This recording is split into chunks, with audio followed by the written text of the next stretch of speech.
Cuando supe que estaba embarazada, mi exnovio me dijo que no era su problema, que yo me lo había buscado. 8 años después me llamó llorando diciendo que extrañaba a su princesa. Así que le entregué una citación judicial y una prueba irrefutable de su plan en mente. Cuando me enteré de que estaba embarazada, tenía apenas 18 años recién cumplidos, y esa noticia me cayó como una bomba en medio de una vida que ya de por sí parecía pender de un hilo delgadísimo. Estaba en mi último semestre de la preparatoria, tratando de mantenerme a flote entre trabajos a medio tiempo y tareas acumuladas. Con la vista puesta en una universidad pública que ofrecía becas para estudiantes de bajos recursos con promedio alto. Me levantaba todos los días a las 5 de la mañana para ayudar en casa antes de salir a clases, y por las tardes trabajaba en una cafetería que quedaba a una cuadra de la escuela. Era un ritmo brutal, pero tenía claro que ese era el precio de no quedarme estancada en el mismo barrio en el que había crecido. No me daba tiempo ni de pensar en lo que me faltaba, solo me enfocaba en lo siguiente que tenía que hacer para no derrumbarme. Fue justo ahí, en la cafetería, donde conocí a quien terminaría siendo el responsable, biológico, que no emocional ni moral, de la existencia de mi hija. Él tenía 25, iba casi todos los días a eso de las 3 de la tarde y pedía lo mismo siempre, café negro con una gota de leche, sin azúcar, y un panecillo con mantequilla. Al principio era solo otro cliente, uno de esos tipos que parecen tener tiempo para todo y dinero para gastar sin que les duela. Vestía bien, manejaba un sedán negro bastante decente, y siempre traía ese aire de tipo confiado que parece conocer a todo el mundo, pero que en realidad nunca dice nada de sí mismo. Empezó con las típicas bromas, preguntándome por qué no sonreía más, diciendo que yo era demasiado joven para estar tan estresada, y cosas así. Yo intentaba mantenerme profesional, pero poco a poco, como pasa cuando uno está demasiado agotada para darse cuenta. Me fue envolviendo con comentarios disfrazados de halagos y esa seguridad que a esa edad una confunde con madurez. Un día, después de cerrar, me ofreció llevarme a casa porque llovía a cántaros y mi paraguas se había roto. Dudé, lo juro que lo dudé, pero estaba tan cansada y empapada que acepté. No pasó nada esa noche, pero desde entonces empezamos a vernos fuera del trabajo.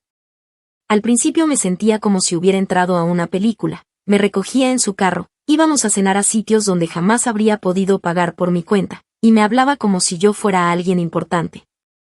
Como si mis metas valieran algo. Me preguntaba por mis clases, por lo que quería estudiar, por cómo era mi relación con mi mamá. Me hacía sentir vista. Y para una chica de 18 que había aprendido a valerse por sí misma a punta de decepciones, eso era casi un milagro. Nunca me cuestioné por qué él, con 25 años y supuestamente con una vida hecha, salía con una adolescente que todavía vivía con sus papás. En su momento no me pareció extraño que nunca me invitara a su apartamento, que no hablara mucho de su familia ni de su pasado, que no me presentara a ningún amigo. Yo me aferré a esa pequeña atención como si fuera algo valioso, sin notar que lo único valioso en esa relación era lo que él obtenía de mí, tiempo, cuerpo y admiración incondicional. No duramos mucho como pareja en el sentido romántico, porque en realidad nunca fuimos pareja. Nos veíamos cuando él quería, en los horarios que a él le acomodaban. Yo me inventaba excusas para no decepcionarlo, porque me hacía creer que si yo era demasiado intensa o demasiado exigente, él se iba a alejar. Y por supuesto, eso era culpa mía. Un clásico. Lo nuestro fue un vaivén de manipulación envuelto en palabras dulces y una falsa sensación de estabilidad. Hasta que un día, empecé a notar síntomas que no podía ignorar. Al principio creí que era solo el estrés, me sentía mareada, agotada, con náuseas matutinas y una sensibilidad absurda a los olores. Pero cuando el retraso se volvió evidente y los días pasaban sin señales de que el ciclo volviera, supe que algo no andaba bien. Compré la prueba de embarazo más barata que encontré en la farmacia. La hice en el baño de la cafetería, con las manos temblando y el corazón latiéndome tan fuerte que me costaba respirar. No lloré al ver las 2 rayitas.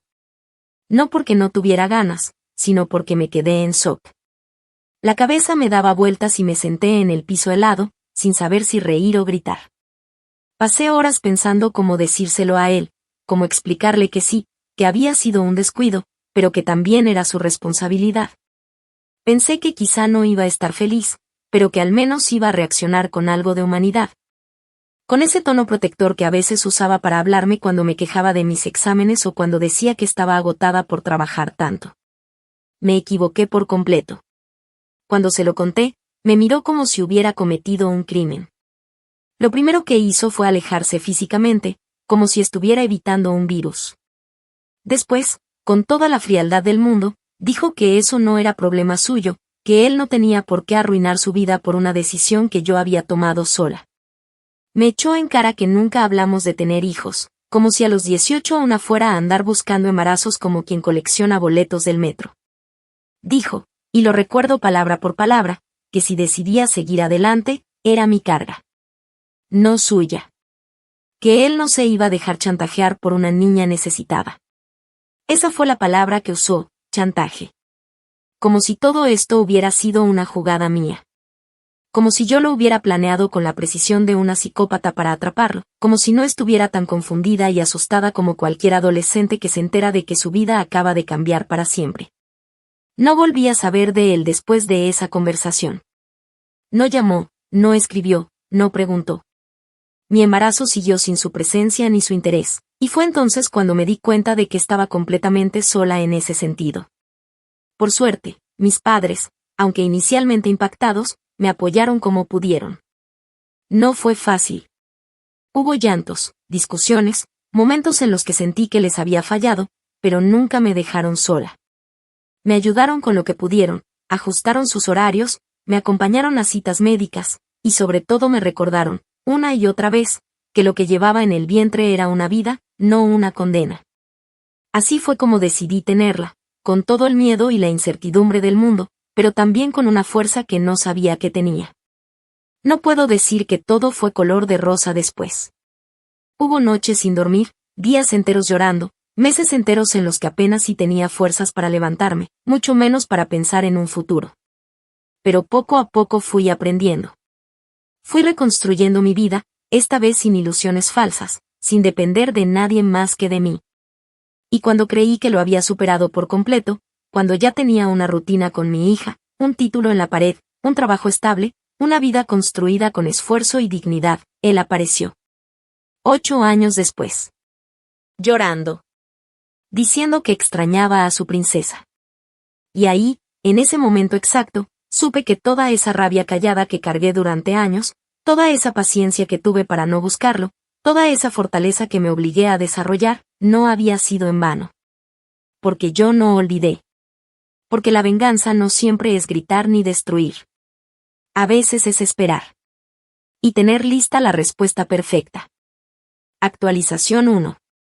Habían pasado 8 años desde la última vez que lo vi en persona. 8 años desde que me tiró encima el peso completo de la responsabilidad, como si él no hubiera tenido nada que ver. 8 años de silencio absoluto, de desaparición total, como si nunca hubiéramos existido. Pero yo no era de esas que se traga el orgullo y hace como si nada.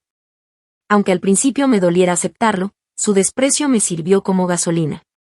Cada vez que no podía dormir porque la niña tenía fiebre y yo no sabía si era gripe o algo peor, cada vez que trabajaba turnos dobles para pagar pañales, cada vez que le inventaba cuentos a mi hija sobre por qué no tenía papá. Cada momento en el que deseé, por un segundo, tener a alguien que me ayudara aunque fuera con una bolsa del mercado, pensaba en su voz. En esa maldita voz que me dijo que yo me lo había buscado. Y me prometí que si algún día tenía la oportunidad, no me iba a quedar callada. No me iba a tragar la rabia. Iba a devolverle cada una de sus palabras. No sé si fue el karma, el destino o simplemente la vida haciendo su trabajo sucio, pero esa oportunidad llegó sin que yo la buscara. Fue una tarde común, un martes cualquiera, después del trabajo. Estaba cocinando pasta con mi hija, que ya tenía 8 años y un carácter fuerte, habladora como nadie, y con una inteligencia que me partía el alma de orgullo. El teléfono sonó. Número desconocido. Dudé en contestar, pero lo hice.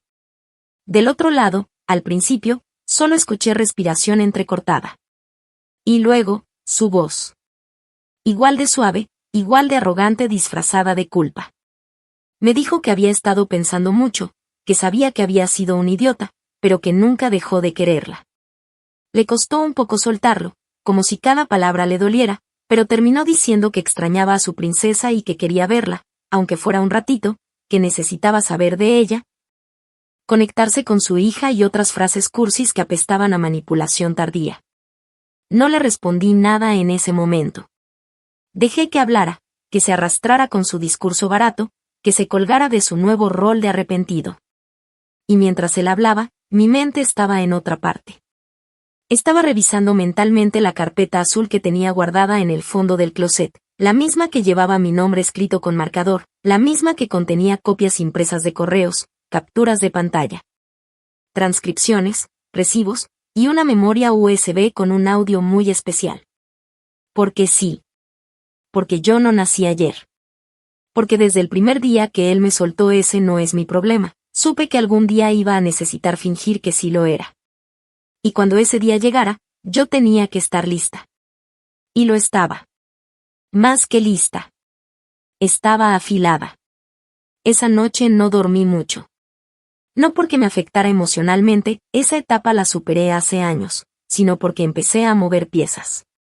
Lo primero fue contactar a mi abogada. Una mujer brillante que había conocido a través de una compañera del trabajo cuando estaba considerando actualizar mi testamento. Le expliqué toda la situación, le reenvié los audios, los documentos, las fechas. Ella fue clara, sí, él podría intentar pelear por un régimen de visitas, pero también podía ser demandado por manutención retroactiva y abandono voluntario. Y ese audio que yo tenía, ese donde él decía textualmente yo no pienso mantenerte ni un centavo, era oro. Porque demostraba que él supo del embarazo desde el inicio y se desentendió por completo. Que no fue falta de información, ni error de comunicación, ni una duda legítima sobre la paternidad. Fue abandono con premeditación y desprecio. Así que mandamos la citación. Bien formal. Bien redactada. No una conversación. No un encuentro. No un podemos hablar. No un documento oficial, directo a su dirección registrada. Porque si él quería aparecer en la vida de mi hija, lo iba a hacer pasando primero por el juzgado, por las consecuencias, y por los años que él creyó que podía ignorar como si no importaran. A las 48 horas de enviar el documento, me escribió por WhatsApp. El mensaje empezaba con, ¿qué es esto? Como si no supiera. Como si no fuera obvio. Respondí de la manera más simple que encontré, porque no necesitaba adornar nada, es lo que te corresponde por todos estos años. Bienvenido al presente. Lo leyó, no contestó, y me bloqueó. Pero eso no cambiaba nada. Porque el proceso ya estaba en marcha. Y yo no tenía intención alguna de detenerlo. De hecho, por primera vez en mucho tiempo, sentí una paz que no sabía que necesitaba. Porque después de todo lo que hizo, de lo que dijo, de lo que dejó de hacer, él pensó que bastaba con llorar un poco por teléfono para limpiar su conciencia. Lo que no entendía era que esto no se trataba solo de mí. Era por mi hija. Por los cumpleaños que pasó sin un regalo de su parte. Por las veces que me preguntó si su papá estaba muerto porque no aparecía nunca. Por las fotos escolares donde siempre faltaba alguien a su lado. Por cada pregunta que tuve que contestar inventando excusas, para no tener que decirle que simplemente no le importaba. Y lo más irónico de todo es que él, con su vocecita de pena y su actuación de padre arrepentido, no tenía ni idea de que todo esto, lo tenía grabado. Que cada cosa que él dijo, desde aquella primera llamada hasta los desprecios, estaba archivado. Porque yo no era una niña tonta. Era una madre con memoria. Y ahora, también con justicia de su lado. Actualización 2. Pasaron casi 3 meses desde que se emitió la citación y, como era de esperarse, intentó postergar lo inevitable. Primero con excusas absurdas, alegando que no vivía en la dirección registrada, cuando sabíamos perfectamente que sí. Después dijo que estaba pasando por un cuadro de ansiedad severa y que no podía afrontar este tipo de situaciones legales sin comprometer su salud emocional. Como si a mí me hubiera dado tiempo de tener ataques de pánico cuando estaba embarazada, sola y sin un centavo para comprar una lata de fórmula.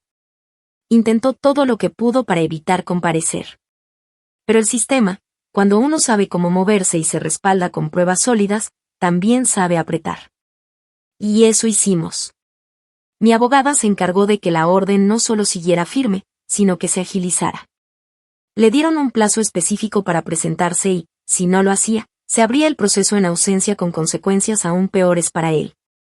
El día que finalmente se presentó, llegó 15 minutos tarde, con la camisa arrugada, la cara demacrada y ese gesto de víctima que parecía haber perfeccionado en el espejo. Apenas me vio, evitó sostenerme la mirada. Miraba a todos lados menos a mí, como si con eso pudiera desaparecer. Pero yo sí lo miré. No para intimidarlo ni para provocar, sino porque llevaba años esperando ese momento. Años recordando el tono exacto con el que me dijo que ese problema era mío. Años tragándome la impotencia. Verlo ahí, reducido a lo que realmente era, fue una forma de redención que ni siquiera sabía que necesitaba. La audiencia fue larga. No por falta de pruebas, sino porque él intentó estirar el proceso usando cada recurso barato a su alcance. Alegó que no sabía del embarazo.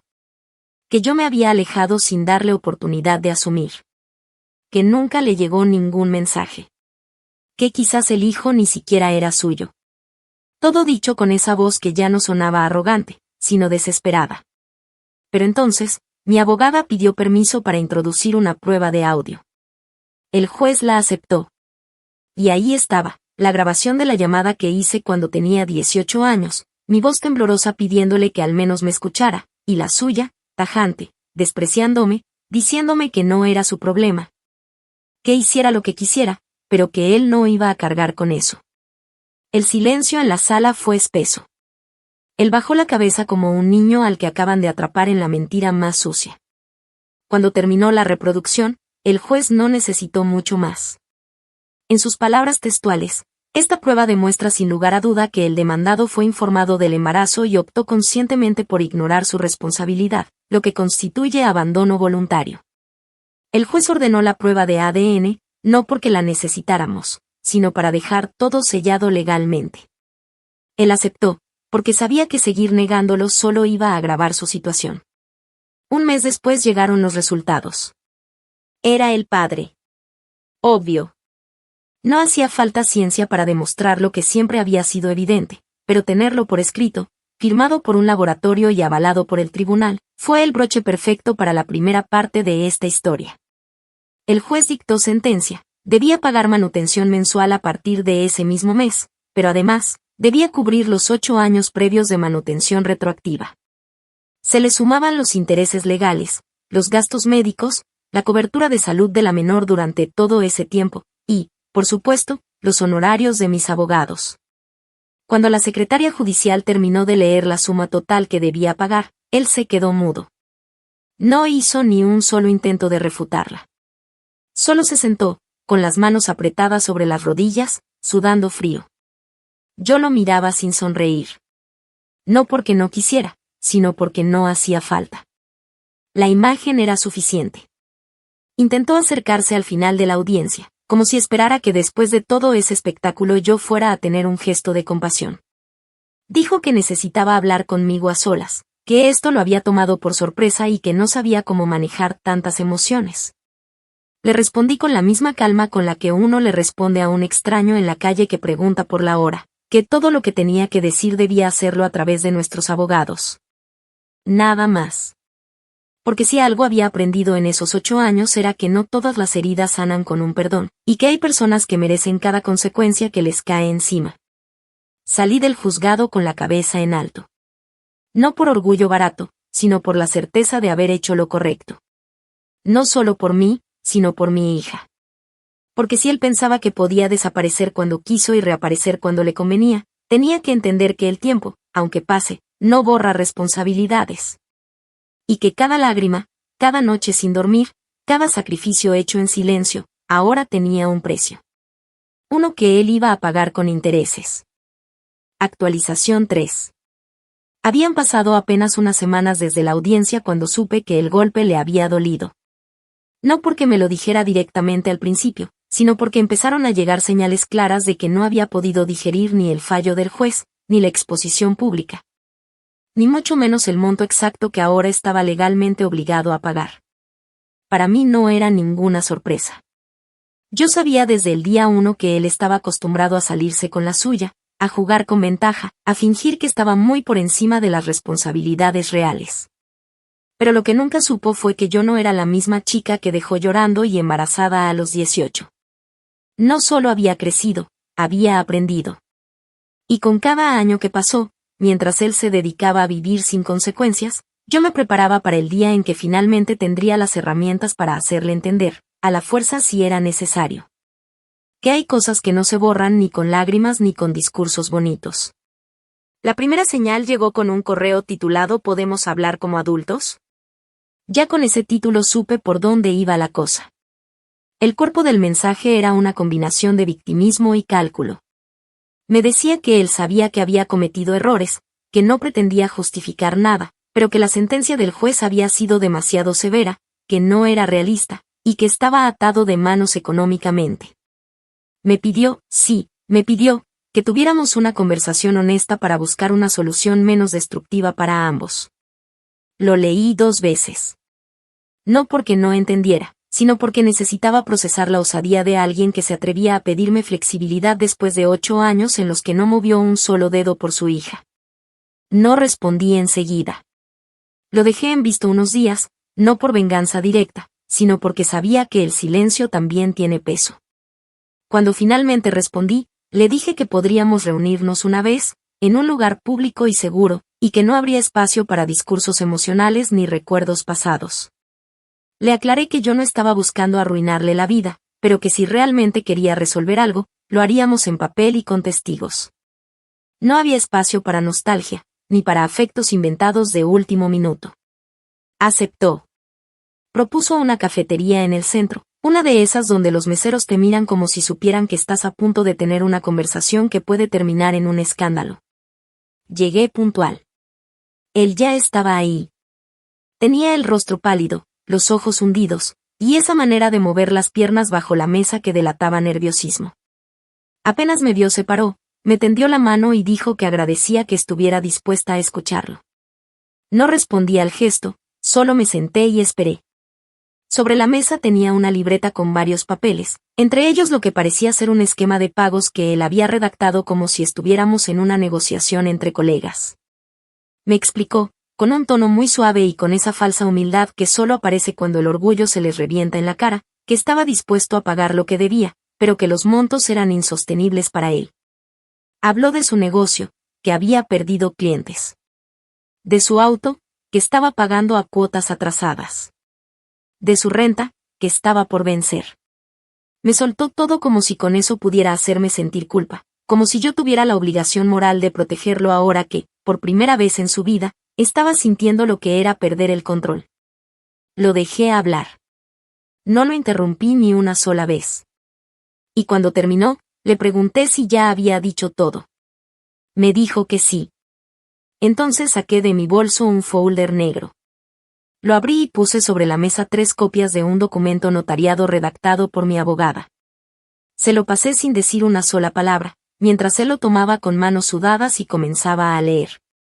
La primera cláusula era clara, aceptaba su deuda tal como estaba estipulada por el juez, sin modificación. Sin rebajas. Sin negociaciones.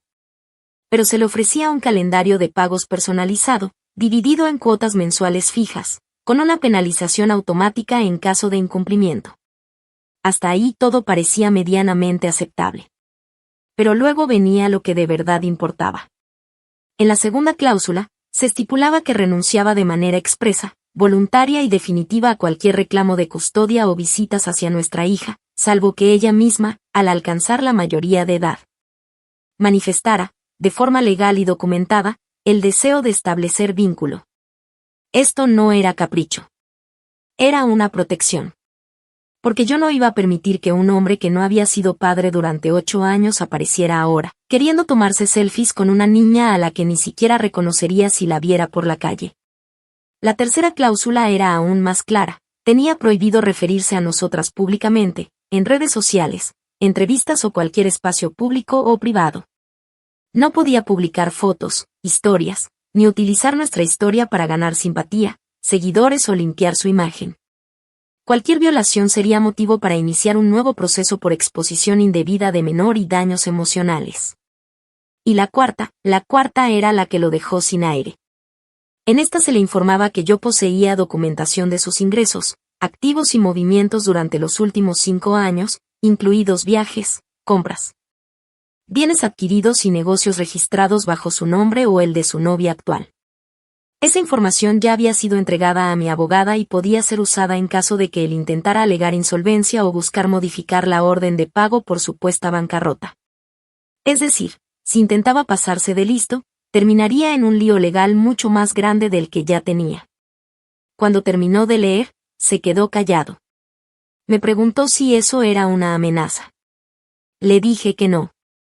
Que era justicia. Que no lo estaba castigando por lo que había hecho hace 8 años, sino por lo que no hizo durante todo ese tiempo. Y que si firmaba, al menos estaría empezando, muy tarde, pero empezando al fin, a asumir algo de todo lo que le había reventado en la cara. No dijo mucho más. Solo tomó el bolígrafo, firmó en silencio y me devolvió su copia. Lo noté temblar un poco. Y no me alegró. Porque no me interesaba verlo sufrir. Lo que quería era verlo enfrentar. Quería que entendiera que a las personas no se las puede borrar como si fueran un mal recuerdo, y luego volver a aparecer cuando la vida se pone fea, esperando cariño y comprensión.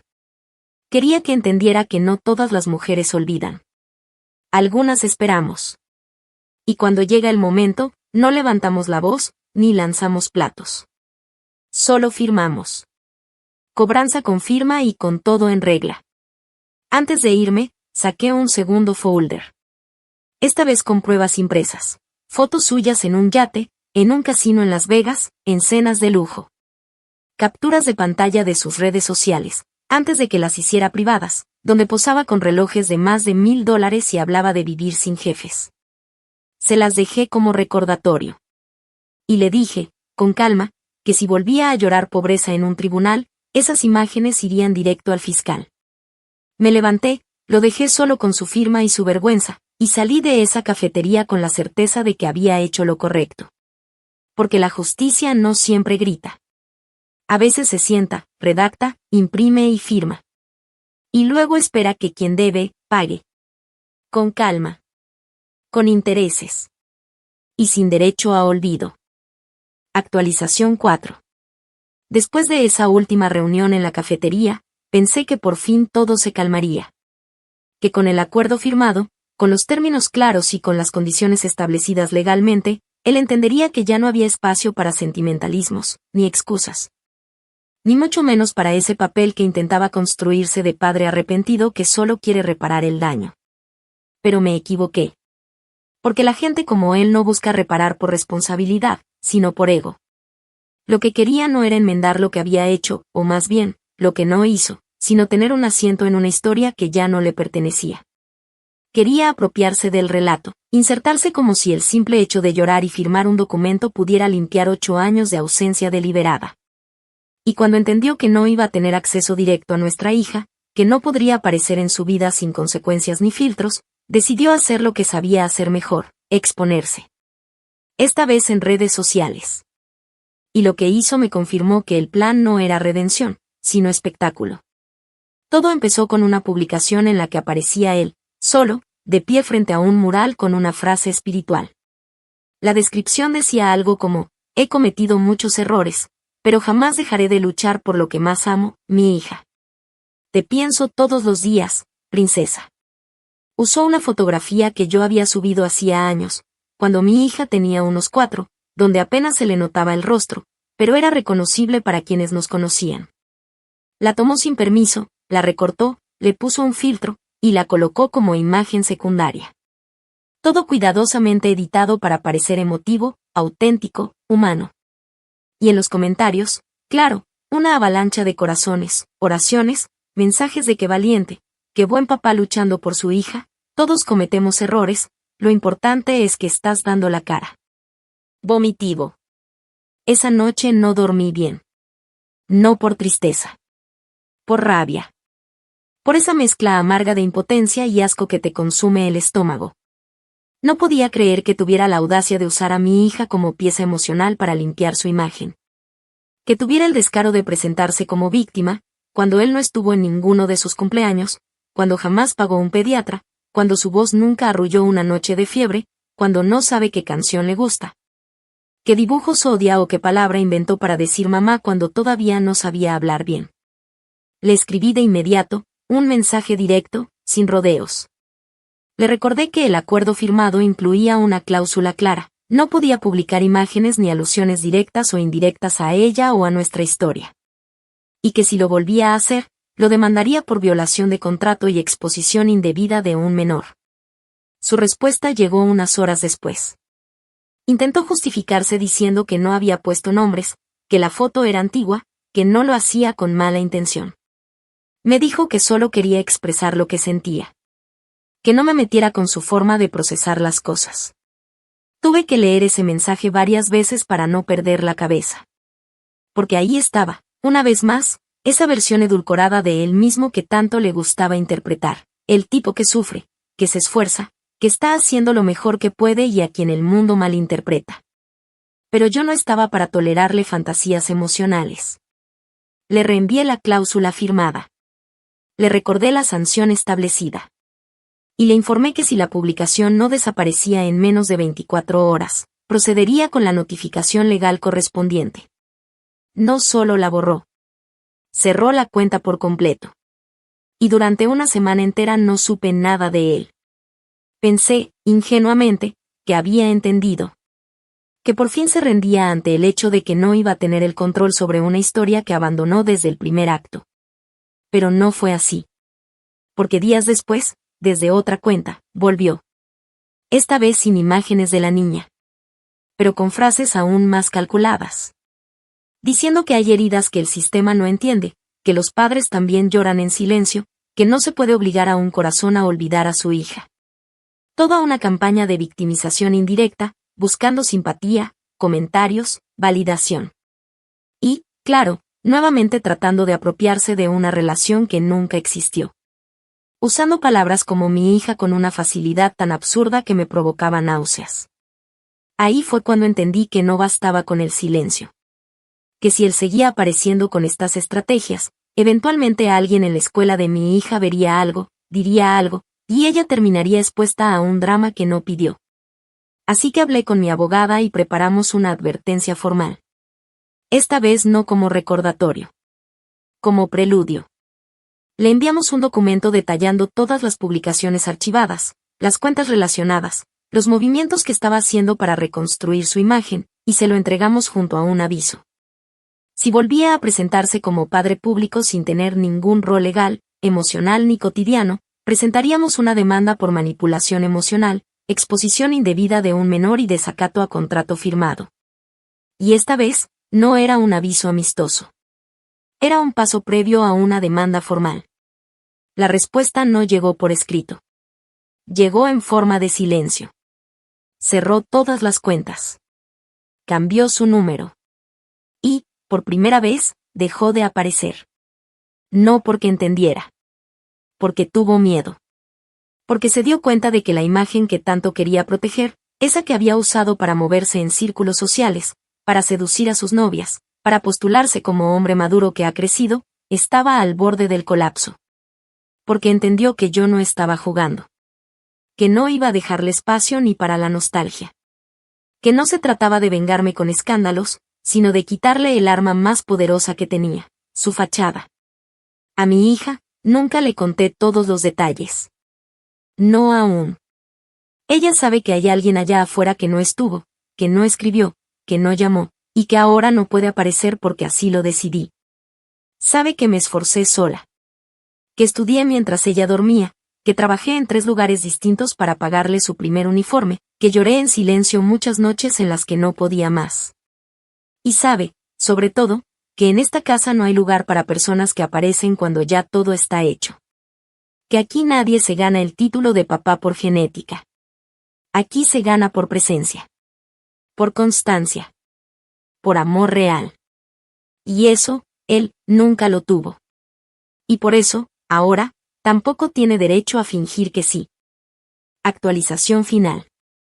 Pasó poco más de un año desde que cerró todas sus cuentas y dejó de dar señales. Un año entero de silencio, de calma legal, de ausencia total. Y aunque muchos pensarían que ahí terminaba todo, que con la demanda de manutención firme, con el contrato firmado y sus intentos fallidos de limpiar su imagen, él simplemente había aprendido la lección. Yo sabía que no era así. No porque lo quisiera mantener vivo en mi memoria, sino porque había algo en su manera de actuar que me decía que no estaba resignado, sino escondido. Que no había aceptado sus errores, solo estaba esperando a que el polvo bajara para intentarlo otra vez. Lo conozco demasiado bien. Y como siempre, no me equivoqué. Todo volvió a activarse un jueves por la noche cuando una excompañera de la universidad, que ahora trabajaba en una dependencia del gobierno local, me escribió por Facebook. No hablábamos desde hacía años, pero su mensaje era directo. ¿Este tipo es el padre de tu hija? Me adjuntó una captura de pantalla de una publicación oficial de una campaña pública, donde aparecía él en la foto de perfil de un programa de liderazgo juvenil. Decía que era candidato a una beca para formar parte de una iniciativa de política comunitaria y desarrollo social.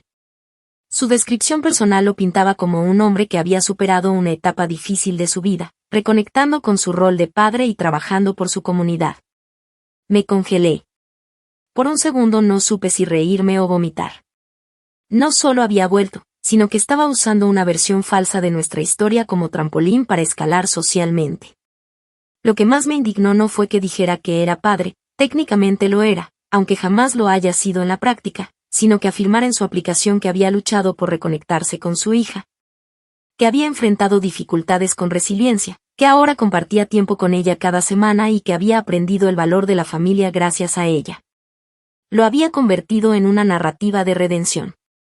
Se había apropiado del mismo dolor que él provocó para ganar simpatía y credibilidad en un entorno donde nadie sabía la verdad. Me usó a mí. Usó a mi hija. Y lo hizo como si fuéramos un párrafo en su currículum. Respiré hondo. Cerré la laptop. No dije nada a nadie esa noche. Me serví un café aunque ya eran las 11. Y volví a abrir la carpeta negra. Esa donde guardo todo. Desde el primer correo hasta la última advertencia legal. Volví a escuchar el audio. A leer el contrato.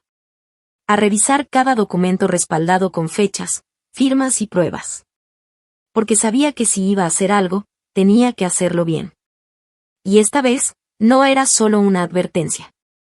Esta vez, iba a terminar lo que empecé. Mi abogada reaccionó más rápido de lo que esperaba.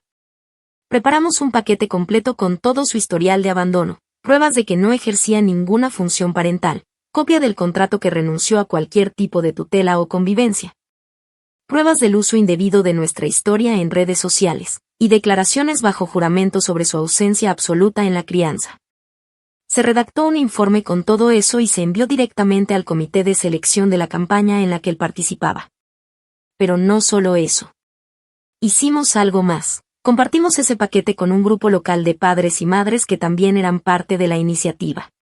Personas reales, involucradas de verdad, que sabían lo que significaba criar en soledad, que entendían lo que costaba sostener un hogar sin ayuda, y que jamás tolerarían que alguien mintiera con algo así. En menos de una semana, la publicación fue borrada. Su nombre eliminado del listado de participantes. Su cuenta profesional desapareció. No hubo comunicado oficial ni escándalo público, pero lo supe por fuentes internas. Su solicitud había sido invalidada por inconsistencias graves en la información familiar presentada. Y ya no era elegible para ninguna posición dentro del programa. Intentó contactar al comité, alegando que todo era un malentendido, que él sí había estado en contacto con su hija, que incluso tenía fotos. Pero cuando le pidieron demostrar vínculo legal vigente o evidencia de su rol activo en la crianza, no pudo presentar nada. Porque no existía nada. Supe que lo intentó después con otra organización más pequeña. Cambió el enfoque, esta vez haciéndose pasar por padre soltero con un historial de abandono por parte de la madre. Usó otra narrativa. Otro ángulo. Y ahí fue cuando lo bloqueé del todo. No físicamente, porque ya no tenía acceso, sino emocionalmente. Porque entendí que hay personas que no quieren perdón ni redención. Quieren volver al centro del escenario, aunque sea sobre los escombros que dejaron atrás.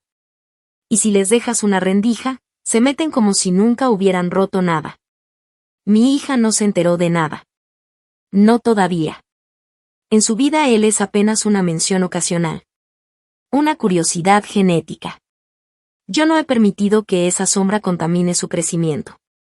Porque si algo me prometí desde aquel test de embarazo en el baño de la cafetería fue que a ella no le iba a tocar pagar las deudas emocionales que él me dejó. Mi trabajo como madre no es protegerla solo del mundo, sino también de esas heridas que vienen disfrazadas de afecto tardío, de fantasmas que regresan con lágrimas falsas y discursos vacíos. Hoy tengo estabilidad. Un trabajo firme. Una hija que sonríe con los ojos. Una rutina construida con cansancio, pero también con dignidad. Y cada vez que alguien me dice que soy fuerte, que tuviste que hacer todo sola, yo respondo lo mismo, no estuve sola. Estuve conmigo. Estuve con ella. Y eso fue suficiente. Él quiso regresar como si nada. Lloró, suplicó, fingió. Intentó tomar un atajo hacia una historia que abandonó sin mirar atrás. Y cuando lo hizo, yo no grité. No lo expuse públicamente. No armé escándalos. Lo enfrenté como se enfrentan a los cobardes, con pruebas, con papeles, con leyes.